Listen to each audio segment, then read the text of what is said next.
Constantino. ¿Qué huele? Pound for pound. Little Giant Boxing.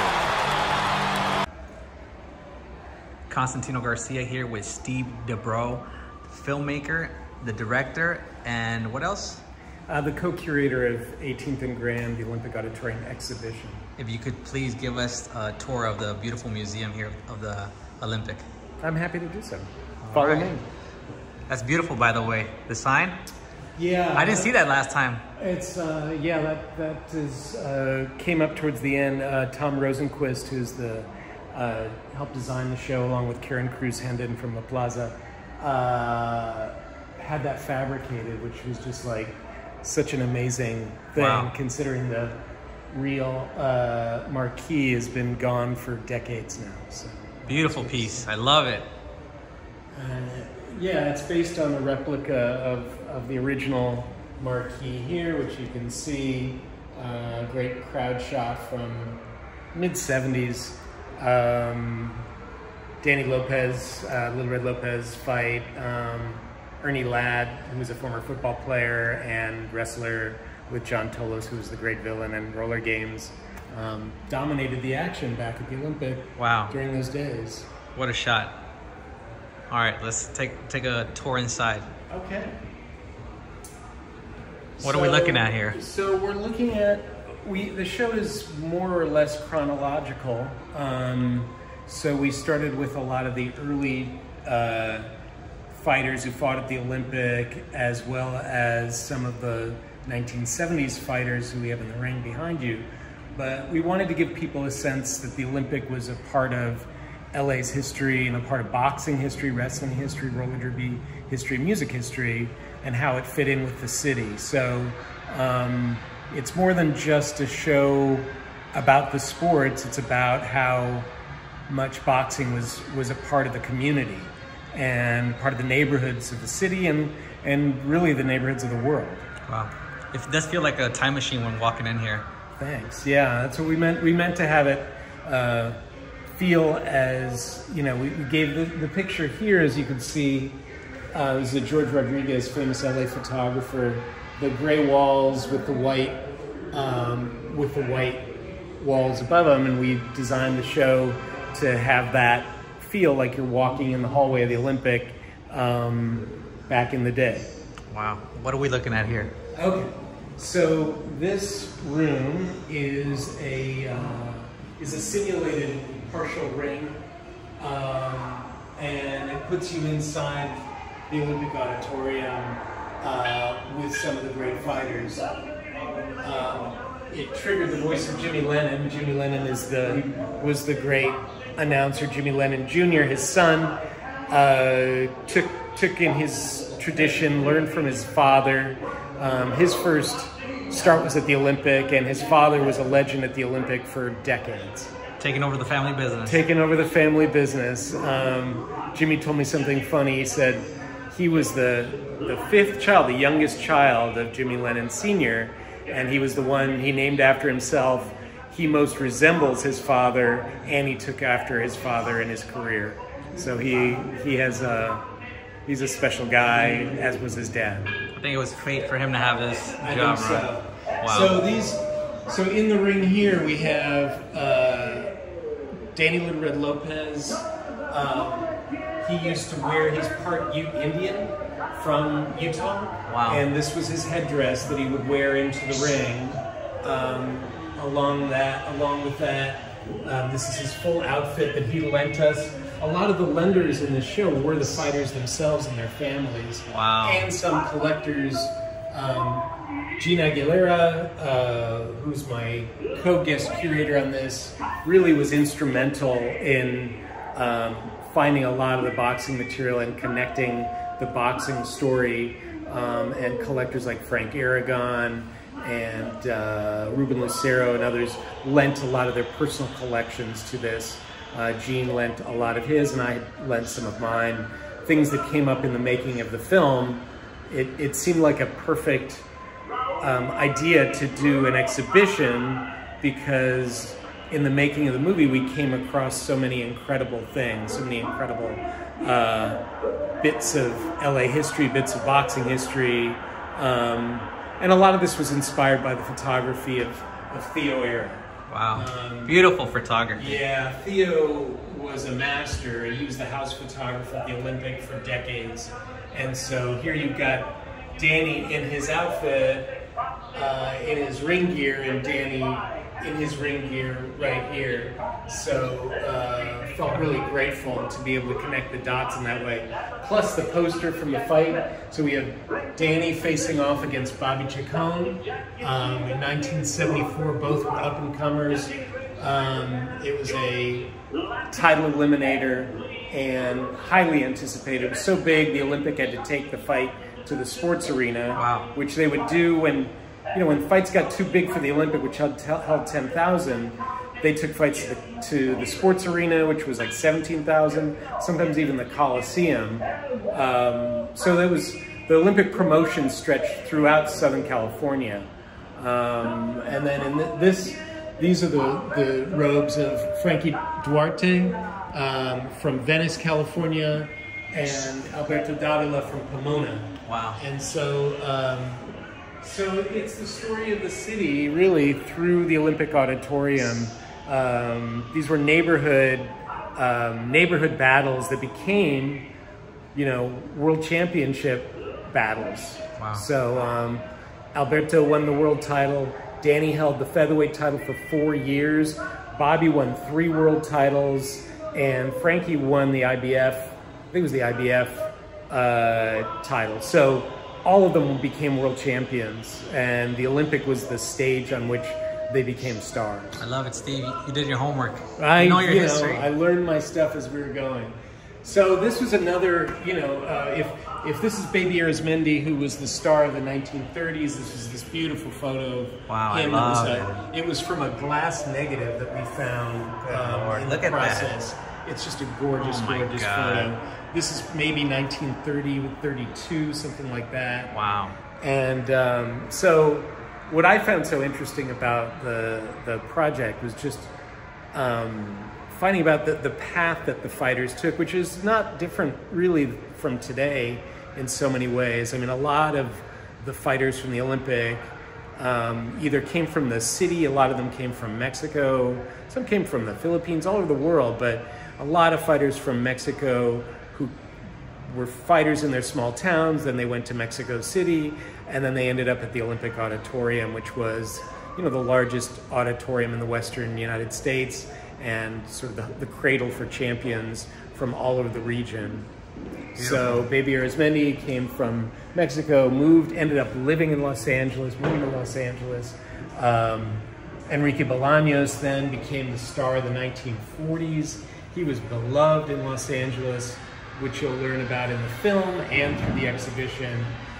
He fought Ike Williams 3 times for the world title, wow, and Williams beat him every time. So wow, it broke the hearts of the people who loved Bolaños, but it never diminished him in their eyes. They still loved him no matter what. Even though he never became a world champ, he was so loved in the community that people didn't care. He's still, for decades later, everyone loved Enrique Bolaños. So people's champ. He was the people's champ. He All really right. was. As we skim through these pictures, talk to us about the film.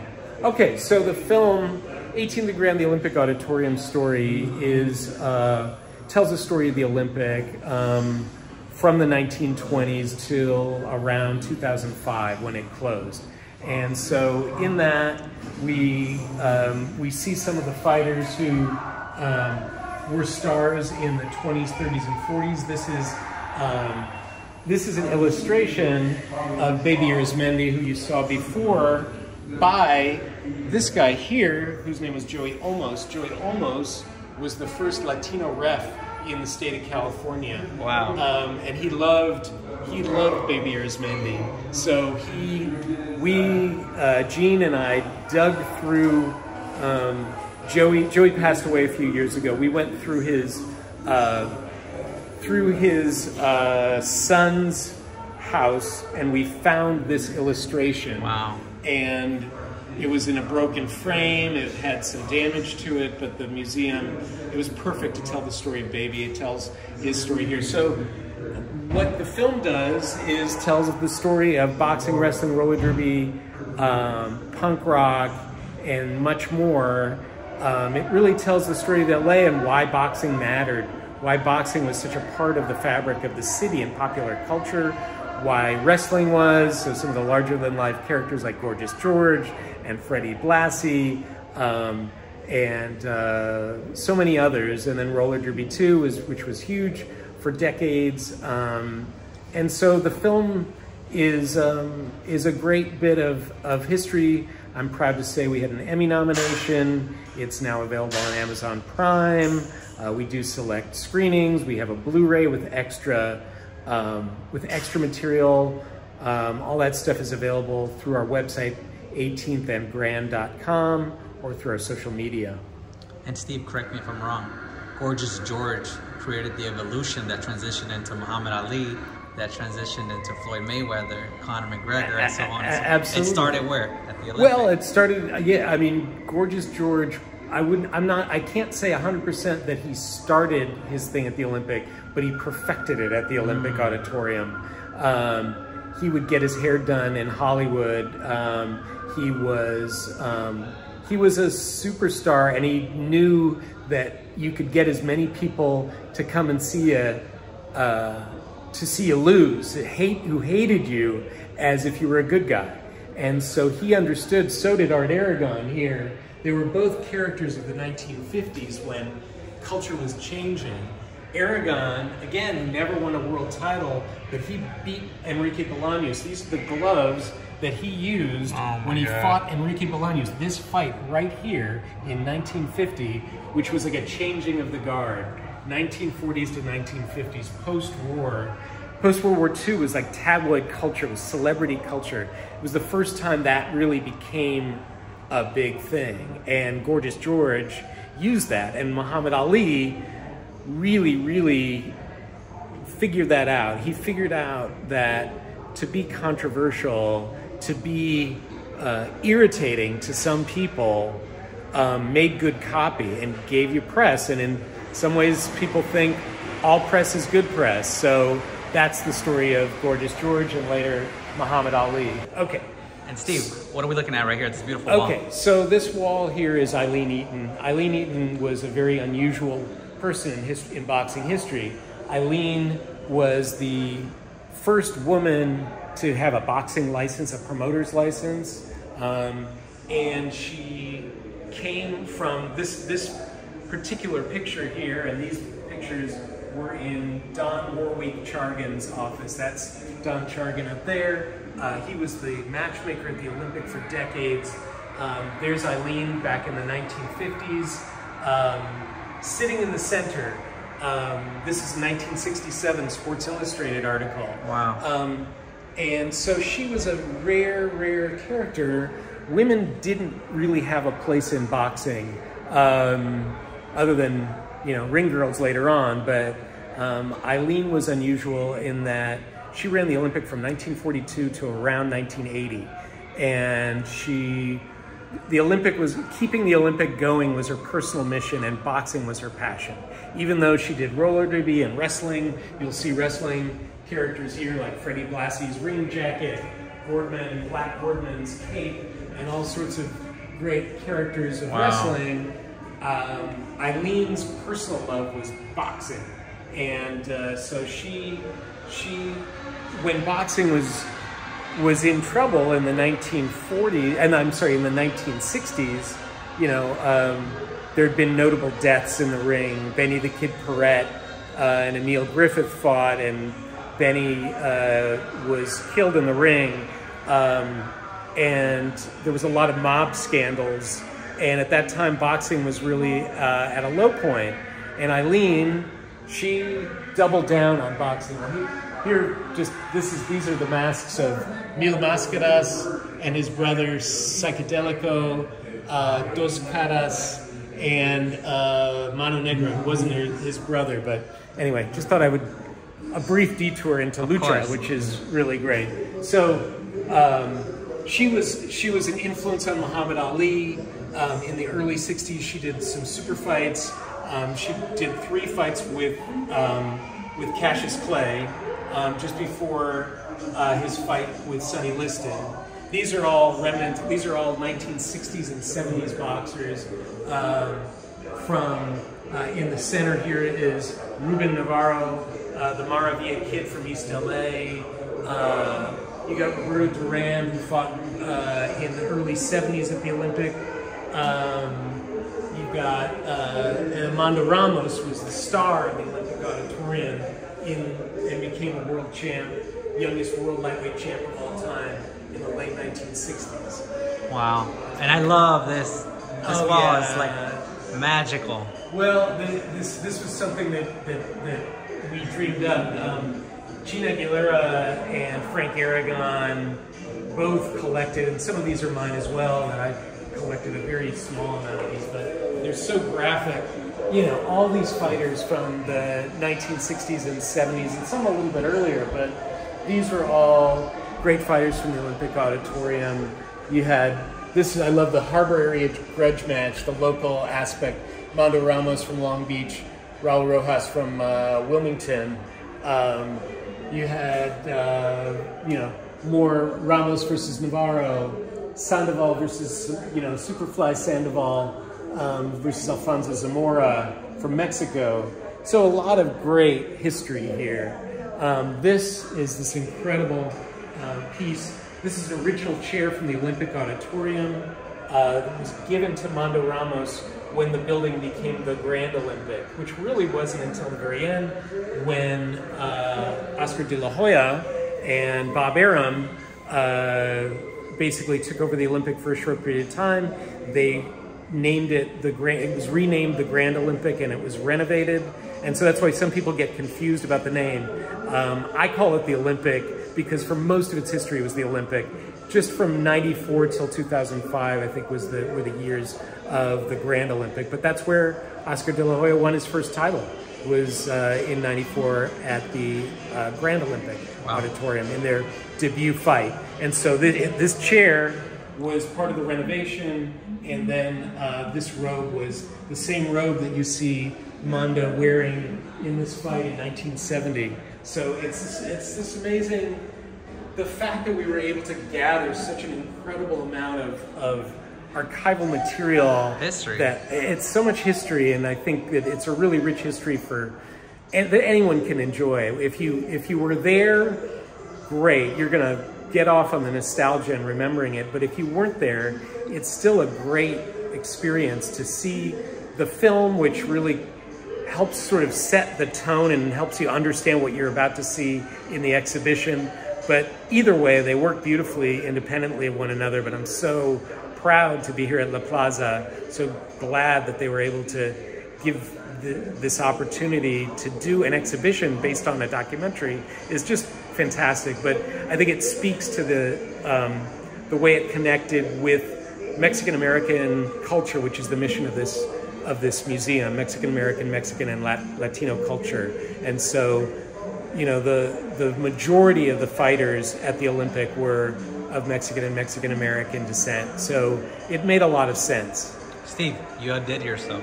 Thank you. Seriously. Thank you. This was all the people who unfortunately weren't here to see it would be very happy and proud of you. Thanks. Thank you very much. Let's go upstairs and check out the second floor, shall we? Great. Let's do it. The Main Street Gym was part of LA's boxing ecosystem.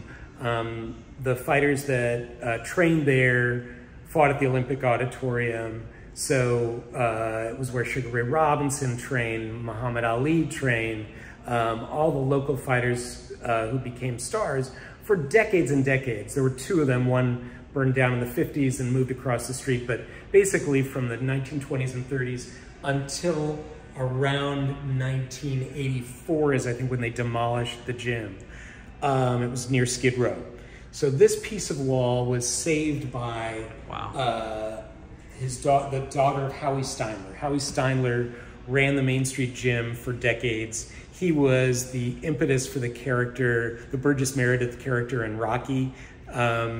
That was Howie Steinler, basically. Wow. And so Howie was sort of a gruff, tough-talking guy, and he was murdered in 1977 in a still unsolved crime.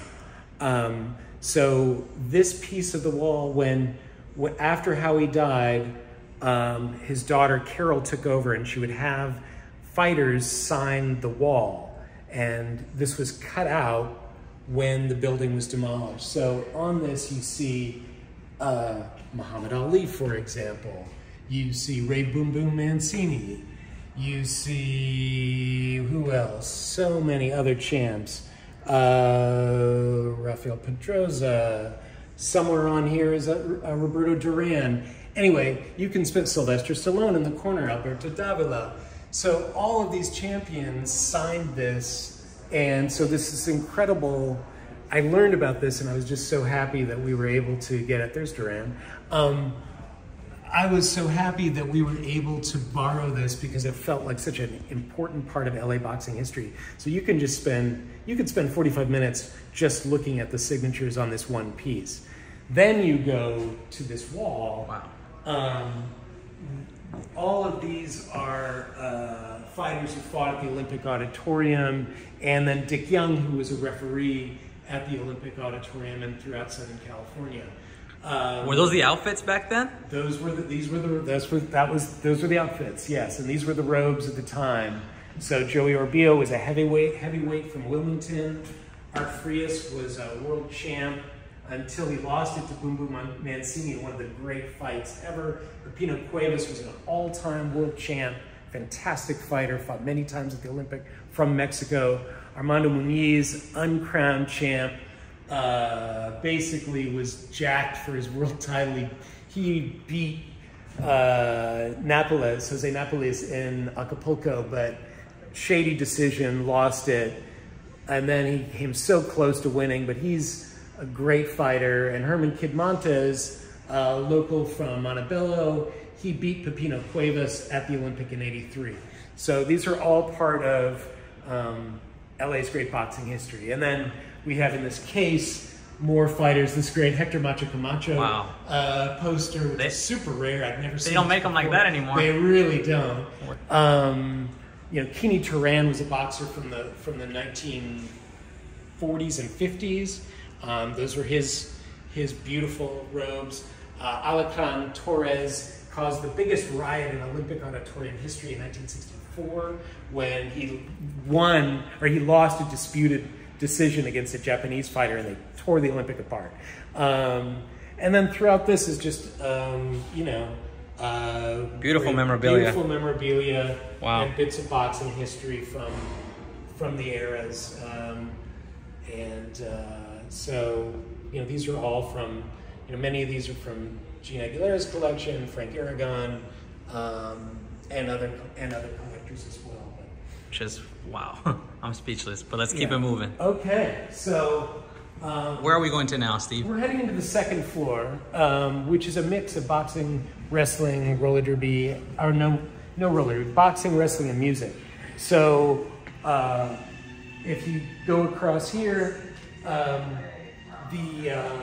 this is a famous picture. This was the press conference for Oscar de la Hoya and Julio Cesar Chavez fight, and this was at the Olympic Auditorium. The fight wasn't at the Olympic, but that's where the press conference was. But then if you go over here, you see Chavez fought 3 times at the Olympic, including winning his first title. I love this poster. It's beautiful, 1985.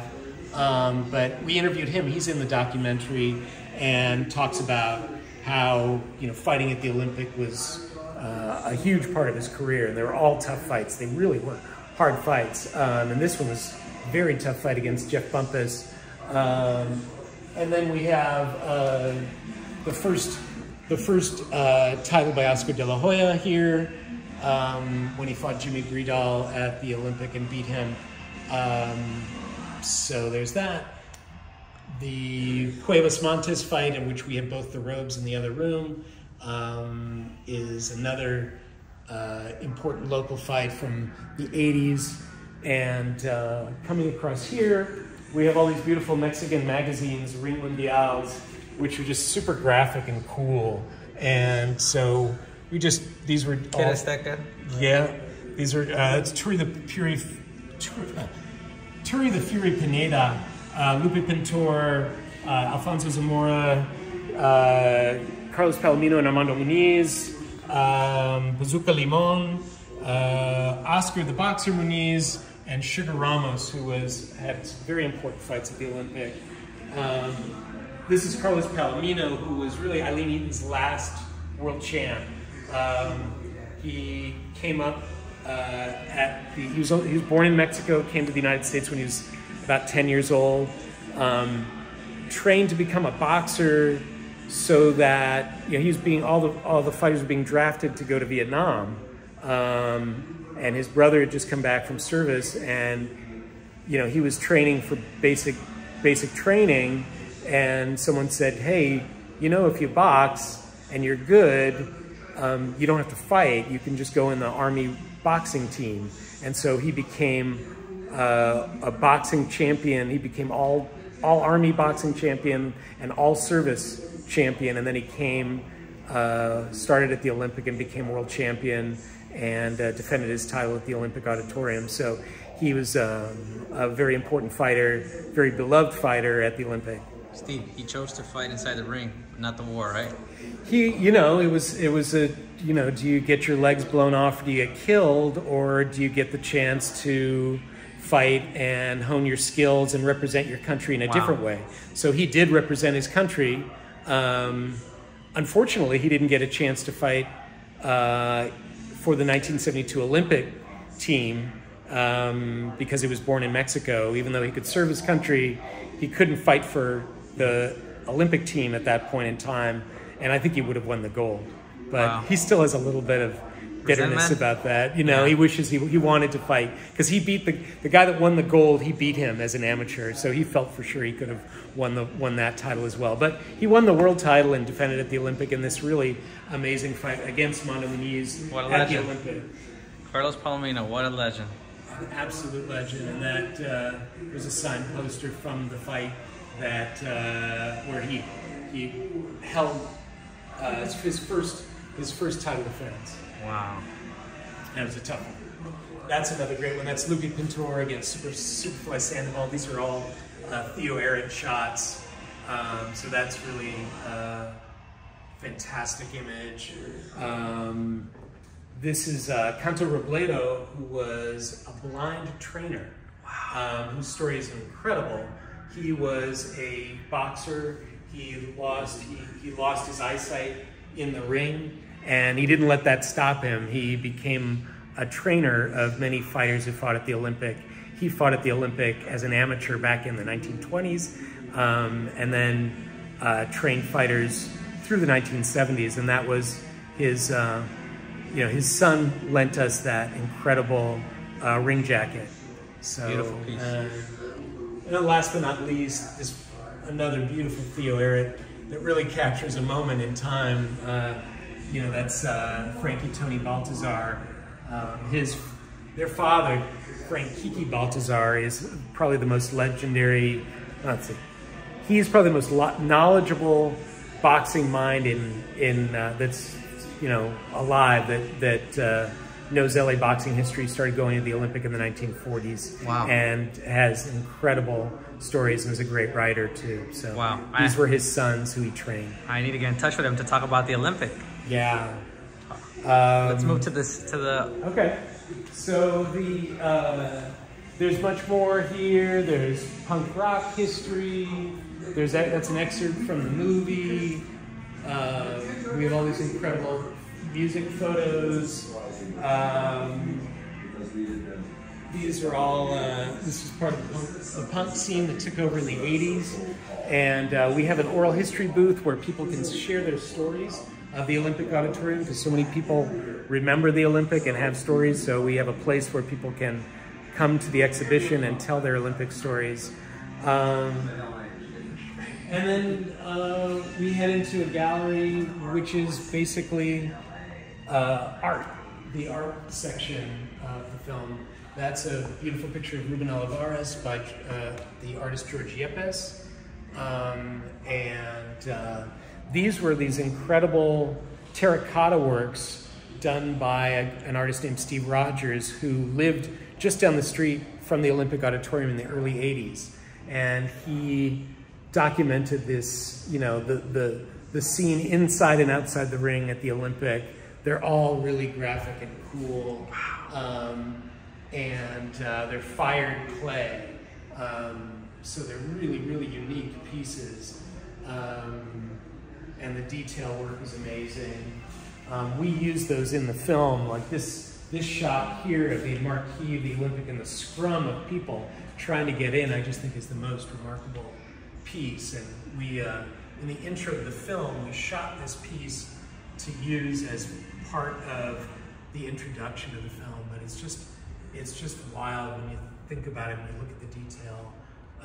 It's very moving. It's really an incredible piece. And then, yeah, here's another one, which is sort of the scene outside. You got the vendor, you got the fight going on while people are kind of drunk. Women are there getting kind of catcalled. There's the beer man. So it's just the scene, the visceral scene inside the Olympic. And then we have some really incredible, more photographs on the second floor. This is just this beautiful, that is Chalky Wright and young Peter Jackson at the Main Street Gym. Back again, probably late 20s, early 30s, there was a guy named Hack Navarro, who was a matchmaker at the Hollywood Legion, collected a lot of negatives, and his son, Dan, lent us these to use for the show. So it's really, there's so many families and this connected for generations. So that's what another beautiful thing about this exhibition. Wow. Then we have, these are more Theo Ehret shots, just action shots. You know, Danny Lopez and Bobby Chacon, who, despite their rivalry in the ring, were good friends outside the ring. So they had a lot of mutual respect for each other, which I love about boxing. Yeah. So often the case, the warriors and all the hype, there's still a lot of respect for each other. There's Bolaños, Enrique Bolaños with his new De Soto in, I think, Pasadena. The Three Stooges, Aileen with people. That's a great action shot from the 1950s, Maxie Dachshund. That is another Chalky Wright, beautiful, beautiful image. And there's Alberto Davila with Benny Giorgino, who was a longtime trainer. And then as far as boxing goes, we have this beautiful Lady Dragon image of Aileen, 1974. You know how much you love boxing. It was on her license plate. Jeez. That was she loved boxing. And that says it all. Keep it alive in Los Angeles. We can finish here, but let's see all these beautiful paintings. These so these illustrations are fantastic. These are from the 1950s, 1960s, and 1970s. Some of these were from Art Aragon's son, Audie Aragon. Some of these were from Don Chargan. You know, these illustrations sometimes ended up being on the cover of programs. This one's really cool because it's the Greatest Show on Earth with Aileen Eaton as the ringmaster, a spectacular fight at the sports arena. So anyway, these are all. I think we can finish right here if you want to. Sure. In closing, leave us with some yeah, words. Well, these last images of the Olympic were just sort of scenes shot in front of the building, and from the top, the very top of the 10,000 seat arena. Not a bad seat in the house. Not a bad seat in the house, and the Olympic was known for that. It's just been a joy to make to make the film. It changed my life, and it's been great to remember the place because it means so much to so many people.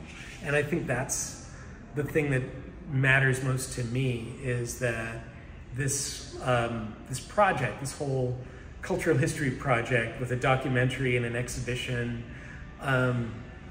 it connects people back to history in a way that is contemporary, I think, that people today can understand and can still feel something from. How much this venue that sits at the side of the 10 freeway that many people pass by every day, those who went to it remember it, and those who don't even know what it is anymore. But this is living history, and I tried to do it in a way that did justice to the energy of the place and to the people who it meant so much for, because it isn't my story, it's their story. And so I just tried to be a facilitator, someone who threw light on a subject that was disappearing history. And I think that's been really, really gratifying to me. It's magical. You did a fantastic job. Thank you so much, Steve. All right. Where can we follow the Olympic or come here to see it in person? Can you share those details? Well, so yes, you can see the exhibition is up. The normal hours for the museum are Wednesday through Sunday, noon to 5 p.m. The museum is called La Plaza de Cultura y Artes. It's at 501 North Main Street, across from Olvera Street and the plaza, the placita next to the church. It's the oldest part of LA, and it's a beautiful LA County facility. The documentary is called 18th and Grand, the Olympic Auditorium Story. It's available through our website, www.18thandgrand.com, or you can stream it on Amazon Prime. We're all over social media. You can find our handles on the website.